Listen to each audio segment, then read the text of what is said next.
President,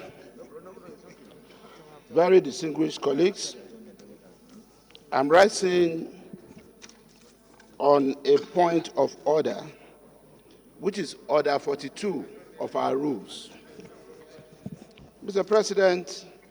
Order 42 of our rules. Yes, Mr. President. Distinguished colleagues, can you open to Order 42? And you may read. Thank you, sir. By the indulgence of the Senate and the leave of the President of the Senate, a senator may make a personal explanation, although there be no question before the Senate, but no controversial matter may be brought forward, nor any debate arise upon the explanation. The terms of the proposed statement shall be submitted in detail to the President of the Senate when his leave to make it is sought. Mr. President, distinguished colleagues, further in support of my point of order, I also cite Section 60 of the 1999 Constitution of the Federal Republic of Nigeria as amended, as well as the clear provisions of Section 62, subsections 1 and 4 of our Constitution. Mr. President. You may read.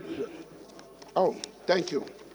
Mr. President, Section 60 of the 1999 Constitution of the Federal Republic of Nigeria as amended reads as follows. Subject to the provisions of this Constitution, the Senate or the House of Representatives shall have power to regulate its own procedure, including the procedure for summoning and recess of the House. And then, of course, Section 62, subsection 1. That is the Constitution. Of the Constitution. The ground norm. Yes, sir. Just repeat, because some people were not listening. Please. Thank you, sir. Distinguished colleagues, please listen to the sections of the Constitution that guide our proceedings. Yes, sir. And Mr. President, distinguished colleagues, the reason I'm relying on constitutional provisions rather than our rules is for members of public to also be well guided that whatever we are doing is in accordance with the Constitution of this country, which is the ground norm. Mr. President, again, I take Section 60, which says, subject to the provision of this Constitution, the Senate or the House of Representatives shall have power to regulate its own procedure, including the procedure for summoning and recess of the House.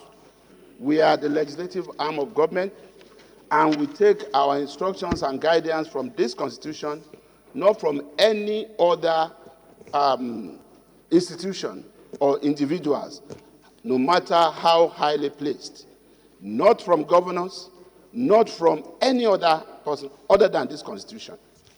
Also, Section 62, subsection 1, says the Senate or the House of Representatives may appoint a committee of its members for such special or general purpose as, in its own opinion, would be better regulated and managed by means of such a committee, and may, by resolution, regulation or otherwise, as it thinks fit, delegate any functions exercisable to it to any such committee, as was done on the floor of this Parliament yesterday and ratified through our votes and proceedings today, Mr. President.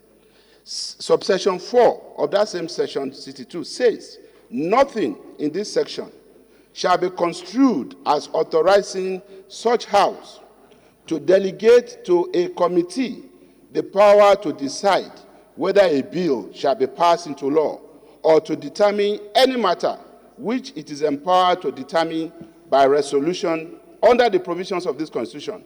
But the committee may be authorized to make recommendations to the Senate or the House on any such matter. Mr. President, the reason for all these constitutional points of order that I have raised is simply because I watched the Arise News last night. Is that the television or radio? Arise television news. And what was reported was that this hallowed chamber had suspended further consideration of the tax reform bills before the Senate. The reporter even invited the governor of Nasarawa State and pointedly told the governor that now that the Senate had withdrawn, he used the word withdrawn, this tax reform bills, which Arise News described as conundrum, suggesting that they were confusing, they were problematic. What would you say, Mr. Governor? Are you happy that these bills have been withdrawn? And the governor said, I am not just happy because the bills have been withdrawn, but I'm happy because this will now give us a chance for all of us to discuss. Sir. Arise News. Yes, sir. Asked the governor of Nasarawa State. Yes. Whether he was happy. Yes, sir. That the tax reform bills had been withdrawn by the Senate. Yes, sir. Mr. President, what am I trying to say here? We do not move from one TV station to another. The privilege that we have is the floor of the Senate. This is where we do our deliberations. This is where we make the law. This is where we do effective representation of our people. And if you have issues to clarify, this is also the floor that we have, rather than issuing press statements. Mr. President, we just passed our votes and proceedings. We have just passed our votes and proceedings, which is a reflection of our deliberations of the previous legislative day, being yesterday. Nowhere in our votes and proceedings was it stated that we suspended further deliberations on the tax reform bill, because we did not. And I felt it would be important to place on record that this Senate did not suspend or withdraw. I will address that later, sir. This Senate did not suspend and does not intend to suspend deliberations, consideration of the tax reform bills. As to withdraw, Mr. President, this is simply my response. It was a misunderstanding of legislative process for anybody to have even reported that we had withdrawn the bills. The bills were executive bills transmitted to us by the executive arm of government through the office of Mr. President. It's only the executive arm that can withdraw these bills. They are not private member bills sponsored by any senator. So no senator is going to withdraw the bill. And there is no reason for these bills to be withdrawn. In the legislative process, it is normal that some people will have concern. It is normal that people will sit around those concerns and discuss. That is why, in its wisdom, this Senate, in referring this matter to the Senate Committee on Finance, gave them as much as 6 weeks. Our instruction was that deliberate, organize, public hearing, and submit your report not later than 6 weeks. It might not be up to 6 weeks, but if they choose to be up to 6 weeks, nobody will quarrel with them. 6 weeks is long enough in a country that wants progress for a consensus to be reached, for anybody who has concern to sit down and allow such concern to be addressed in overriding public interest.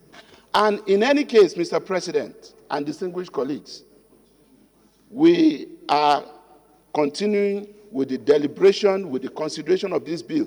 We took all I expected the media to report yesterday, which was well reported by some sections of the media, was that the Senate, at its plenary session yesterday, took a further legislative action in the consideration of the bill. And what was the further legislative action that we took? From northwest of Adamu Aleros, through the north central of Abamoros, to the southeast of Ojus or Kalus, we drew out people, distinguished senators, from each geopolitical zone, and we constituted them into an ad hoc committee to, on our behalf, further interface. We were clear about what we were doing. The Senate Committee on Finance is in charge of public hearing, but we set up an ad hoc committee as a further legislative action to, on our behalf, interface. Even the president of the country, called on us to please, interface with the office of the Attorney General and Minister of Justice, which ordinarily also would have done in our public hearing. But even then, the executive requested for that. And we have set up an ad hoc committee to do that. So while the Finance Committee is working on its timeline, planning for the public hearing, we want this committee to also quickly engage. And the Deputy Senate President, yesterday in announcing this committee on your behalf, also said the ad hoc committee should treat this matter with urgency, with this power, and that the meeting should start from today. As a matter of fact, Mr. President, the meeting started yesterday. So the essence of what I am saying is that it's important that members of public are patient with us. They understand the legislative process that we have to follow. They understand our role in the Constitution. Any attempt from any quarter to intimidate the Parliament will be undemocratic. And we will not allow ourselves to be distracted. But we will encourage consensus. We will encourage discussions, engagement at all levels. But we cannot be bullied into adopting a certain procedure. As far as we are concerned, the tax reform bills are alive in this hallowed chamber. They are receiving consideration at various levels, and we are open to discussions, to negotiations, to interface. But let it not be said anywhere that we suspended further consideration of these bills. And also, it would be laughable for anybody to also think or say or report that the bills were withdrawn. Because, like I said, there are executive bills that can only be withdrawn by the executive. And there's no reason to do so. Because these bills, we believe, are in overriding public interest, and will do everything possible to ensure that across geopolitical interests, across, political parties, across every religious interest, everybody that has concern, civil society, everybody that has concern is given a chance to contribute to the passage of these laws. I thank you, Mr. President, and I conclude by saying that the tax reform bills for us are a work in progress. And we have the next 6 weeks to do this and finalize and pass it. Thank you, Mr. President. Well,